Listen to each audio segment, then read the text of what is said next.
Welcome, welcome, welcome. I am so excited to be here with you and share a really dear client of mine who was coaching with me one-on-one. Today I have here Dan. When we did coach, um, we coached together, him and his spouse. And actually, one of the sessions I think we ended up doing independently. And I'm just so, right? I'm just so excited that he agreed to do this, to share his experience.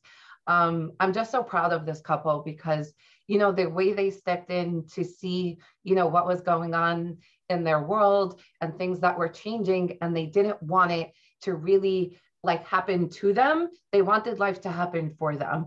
And originally his wife came, to talk with me, and she shared how her husband wanted to do it together. I was just so impressed. So let's jump in and say, and welcome. Dan, I'm so excited you agreed to do this. Thank you so much. Would you do, you're so welcome. So would you share about you and a little bit about what you do so our listeners can know? Yeah, absolutely. I've been in the healthcare industry for many years, about 20 years, especially specializing in IT. And I have a background as a developer. And after a few years of doing that, moved more into project management. So helping our clients install software that we had sold them, helping them configure it and convert their data and have it installed and work the way that they really want to. And I worked in the family business for about 11 years. We sold the business, and then I went to work for different hospitals. Some of them were former clients, some of them other hospitals in the New York City area, and even a hospital in Boston that I worked for remotely. And right now I'm working for a company that does complex care for patients, does in-home visits for patients that are pretty sick and have a hard time getting to the doctor's office. So this is a new thing that's being done, and it's a startup, and it's really very exciting. So how do you juggle that with having a family? It sounds like a busy job. How do you juggle that with the family? Yeah, there are days that are difficult for sure, especially because I'm working from home. So sometimes the family is here and they're right on top of me. But even when they're in school, it can be difficult sometimes to step away from work to handle a family commitment, sitting down with the kids to do homework or giving the baby a bath and different things. So I have to be very structured with making sure I'm getting done what I need to do for work and doing some work after, maybe when the family's in bed or they're busy with their other things, and just being very flexible with how I'm using my time. So that brings us to the real question of the perfect timing is, so what brought you to coaching in your life? Like what was like the moment that you were like, hey, I need to do something about this? Would you mind sharing that? Yeah, sure. I think there are a few things that were happening about, I'd say, towards the end of last year. So going back about 9 months ago, excuse me 1 second. Move, move. So that's what happens when you're a dad working from home. You always have to multitask. And I'm sure a lot of you out there have that too, where sometimes, we have separate time and then of course our kiddos come. Yeah, yeah, that was my 3-year-old daughter wanting to say hello. But yeah, that goes to the point we were talking about with juggling. So, like getting back to what I was saying about, say, about a year ago, maybe 9 months ago, my wife and I were going for marriage counseling, and one of the issues in our marriage was finances.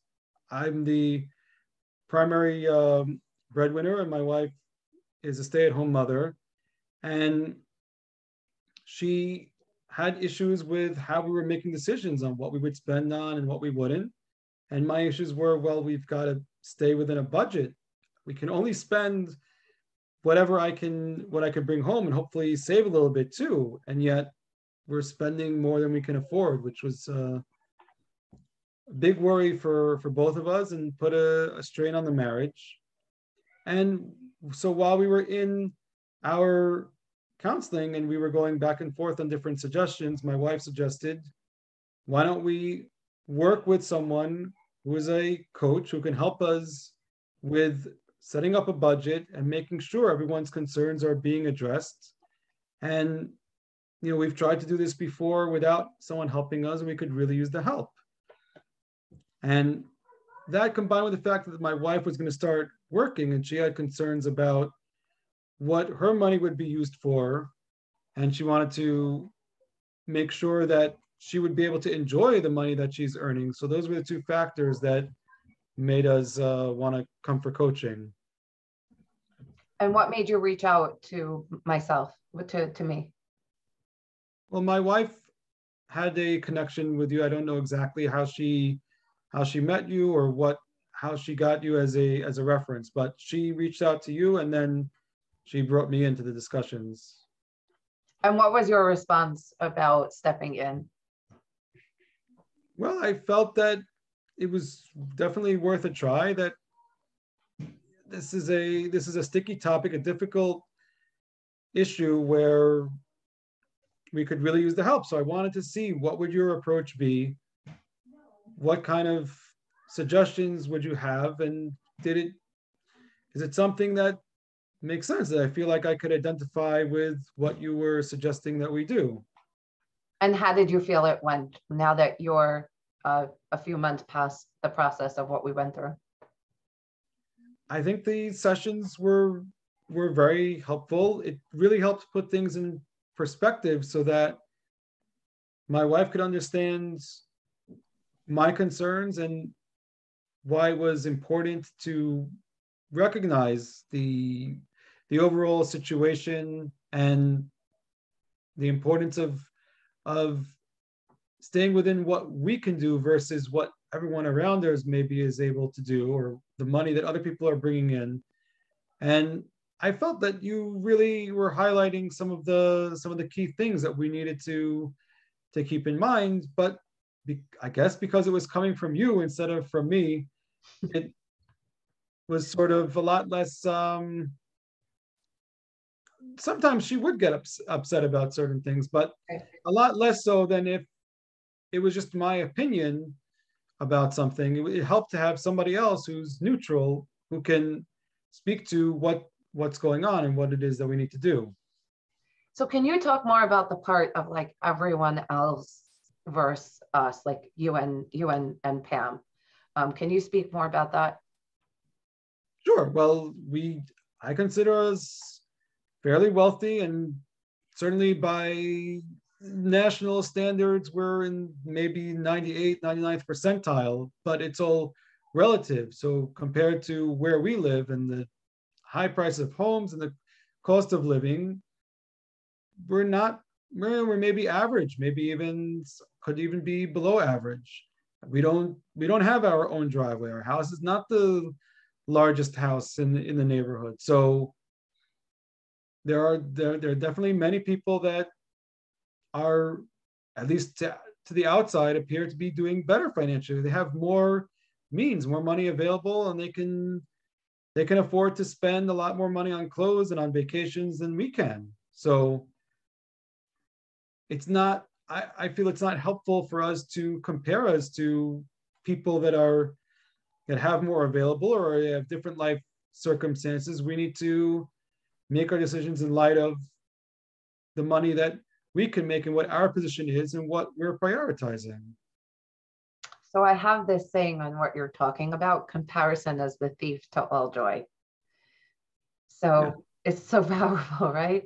It's like when we compare ourselves, we start to remove our own joy of life because we feel like we start to do something wrong, and we're working so damn hard, to move forward and to build a life and all of these things. So Sure.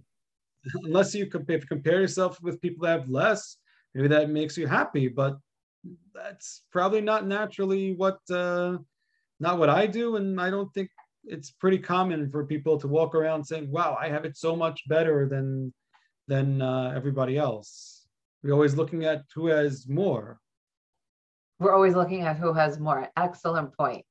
And somebody out there who's struggling with, let's say, the same or money in general, would you share a few tips, like going through the process and what you went through and your transformations, what you would suggest for them to, let's say, like maybe some action steps or things maybe first to think about? Sure. Well, the first thing is to look at your paycheck and what happens to your paycheck, because let's say you get $10,000 per pay period, but there's taxes, there are deductions, there are all these different things that happen with the money until it gets to you. So first of all, are there things there that you could change? Could you change your withholding to bring in to have more money? Are there things that you're paying for that you don't even realize that, number one, that you have them? Maybe there are benefits that you don't even know that you have or what you can use them for, or maybe there are things that are there that are just useless to you, and by getting rid of them you could bring in more money. Number two is take a hard look at your expenses and track them in some way, hopefully. And I think there's free software out there. I use QuickBooks, but I'm sure there are free programs out there where you go in and you download your transactions and categorize them and start to see where is the money really going, and does it make sense? Are there things that you could cut back on without really feeling it so much? Like we cut back on some of the takeout food and eating out, and there are times where I kind of miss it, and maybe I would eat out more often, but if I really need to, I can. It doesn't mean that I can never go at all. It's just recognizing what is it costing me and making a decision that this is what I want to spend my money on. So listen to how powerful that is now that he knows how to look at the numbers that way, he knows how to tune up or tune down an area based on what he wants to do. So if he feels like he wants to go out more, he knows how to look at the numbers, and it starts to remove the guilt around spending the money and feeling like you're spending out of budget. So where, he was doing it before, I just want to put it out there how hard he was working on this, but now the act of, increasing and decreasing different areas because things change in your life, he now takes that on, so that it can really support whatever was going on in the growth. And I feel like a lot of people, and whoever's listening to this, don't realize is that a budget is not something you set once, unfortunately, right? It's something like you have to look at consistently. Business isn't linear. I always pronounce that word wrong. A budget is the same thing too. I mean, don't you agree? Sure. The circumstances change, and we don't stay the same. Our families don't stay the same. Hopefully we're making more money, but also the cost of things go up. So you probably need to check in every 6 months, every year, see if the budget makes sense. And how do you feel now, like on the other side of stepping into the process? Do you feel like the two of you, there's always progress, right? But do you feel like you could communicate better, that there is a process that you have behind your belt, the tool, let's say also the tools Sure. How do you feel about all that, if you don't mind? Yeah, sure. Well, I feel like we hardly ever argue about money. We might have some I love that. we might have some disagreements here and there, but it's usually more, it's a lot easier to navigate when there's a difference of opinion, and we can usually work it out pretty easily. That's the transformation, my friends. Hear what he's saying. They hardly ever argue about that. That they can direct that type of confrontation or things that could have been contentious, or, in a way, I don't know if contentious is the right word, but it was a hard point, especially because she was going through she's about to walk into a new part of her life, which I'm like, when I saw the pictures, I was like crying, like as if she was, like somebody I put through graduate school, it was like, it's just so nice to see it, but realize how powerful that is, just the idea, to navigate those steps after. When I'll tell you, Dan, a lot of people really just walk away and they just get angry, you know. Yeah. I know I stopped you on the part of suggestions, so continue on that, but also like, if you don't mind, share like about that, the fact that now you can do that. How does that feel?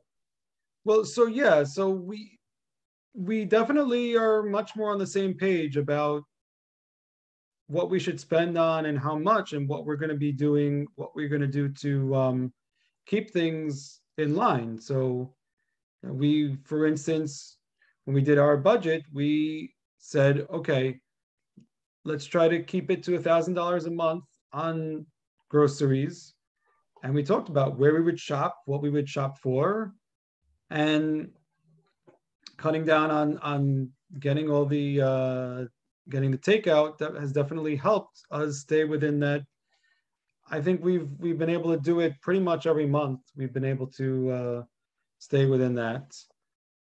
How about like the And medical? What happened there? well, the medical, I think we're doing well. Okay. I still have money available on the cafeteria plan, so we haven't really needed to dip in to extra money for the medical. But again, that's still we'll revisit that in a few months and see what's happening, because I know we're going to need to spend money on things. It's been kind of quiet over the summer, and there will probably be more expenses in the medical area in the next quarter. Okay. So So, if but getting back to your other point, the other takeaway here was that now I can feel like I can relax and sleep better. I know like mm, that we're not like really overspending what we can afford. Like we were spending a lot more than we could afford previously, and now it's a lot more in line. We know what we need to do to really get it to be within our means, and I'm hopeful that with our changes and with the fact that my wife is going to be working, that we'll be able to close that gap completely. so let's say there's somebody out there who's listening to this who's in fear about this. They're in the same or similar situation. Would you? I think you started this before, and like, there's so many amazing things here to talk about. What would you share to them to take that first step, in terms of taking care of this? Like you said, now you're like, I get to sleep better at night.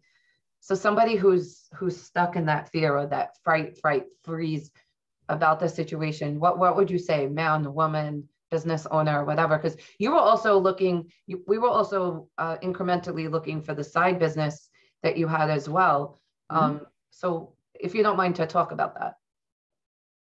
Well, so I think the first step is to, if you're married, try to talk in a nice, calm way when everyone is people that you're not upset at each other over anything, and just say to your spouse, I really think we could use some help here, and I'd love to explore who we can talk to that can help us, and explain like where do you think that collectively things aren't working well. Don't blame, don't point fingers, just state what you see the problem is and where you think that you and your spouse could use help, and then go follow through, go and get the help. Look at what resources are available to you, and just have that initial meeting and see if that's helpful to you or not. You pointed out something so important, to not to blame. Yeah. Do you think that previously, before us working together, do you feel like maybe you were together, like blame was coming out and now it's not? Yeah, I think it was, and I think that's pretty natural to view a situation just from your own perspective, and from your own perspective, well, I'm the best guy in the world and I do everything right. So automatically the other person's at fault. So, and they're to blame for this. Right. Yeah. So So, you have to retrain and reframe your thinking on what's really going on and understand that there's multiple ways of looking at things and they're all equally valid, and not don't get stuck on what the other person is doing wrong. Just think about what you can do and think about what if you can get help from someone who's impartial, how they can help the situation. and what would you say was like the turning point of all turning points of the coaching experience? It's hard for me to pinpoint an exact turning point with our particular experience, because I think that there was a lot of work that we did even before we went for coaching, which definitely came Okay. in handy. So that by the time we went for coaching, we were able to work together a lot more effectively, and we just needed that guidance and needed the help. Mm-hmm. Okay. And so maybe like to close this off a little bit, any tips and tricks else like more that we learned that you want to share, you know, to other people out there that you feel like that you use more regularly? Let's see, tips and tricks. Or some Given secrets you that, my good tips already yeah, about you did. analyzing the paycheck and tracking expenses, and well, look at just really take a look at things that maybe with a fresh set of eyes, and think about areas that you're spending on. Like, do you really need to shop for clothes every season? Like, maybe there are better ways of doing it. Maybe there's stuff that you can get for free. There's probably a lot of free stuff out there that you can get. You can get free furniture. It's very easy these days with I think there's like I don't know what it's called, but it's like a Craigslist for like getting free stuff. Utilizing Uh, resources out there instead of just spending. Love that. yeah, Yeah. uh, and we don't do this. I, I myself don't do it that much, but again, I don't necessarily go out and buy these things anyway. But I think it's pretty useful just to take a look at and just think about, like, instead of just making assumptions that like things have to work a particular way. Think about, if this is what I have available to me, what can I do to make changes? Because there's probably people that make a lot less money than we do, and they figure it out somehow. So maybe ask them, like, hey, how do you manage this? What are they like, moving in 3-4 families together? Are they have some other source of income? Like, it, get curious and see, like, and maybe there's something that would work for you. Just think about what can you take away and apply from what you're learning from other people. I love that. Ask, get curious, and apply. I love that. So powerful. Like, ask other people what's going on with them, have that conversation, and get curious what's going on, because we're not alone. It's a lot of this is common, and it's a matter of really just talking about things with people so you really can get to a better place and be on the other side. Mm-hmm. Um, you know, I love to hear this. And as a coach, like, it just, like, it warms my heart, because just know that you're on the other side, you felt it was helpful. And now we get to help others who might be in this situation. This is really what it's all about. So before we close this, is there anything else that you want to share to our listeners? If all I wanted really to say is that if you feel that things are not going well in an area of your life, then think about what can you do differently, and don't get stuck. Don't don't just go through life thinking there's nothing you can do or that the other person has to change something. You're not.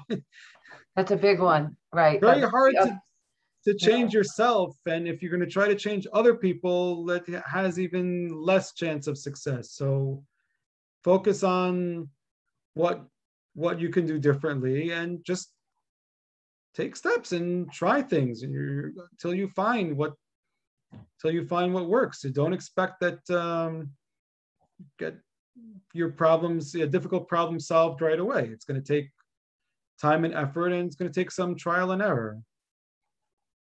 Love that. Love that. Love that. Thank you, Dan. My pleasure, Margaret. You're so welcome. Thank you for letting me guide you on that journey. Thank you for today, and also sharing to the listeners, so that anyone out there who's struggling, or really, like, maybe you're not struggling, you feel like you're in a good place, but you want to be in a better place. Hopefully you can take some of these tips and tricks and, apply them. And any questions, as always, check in with me, let me know, and we will talk soon. Bye for now. Bye.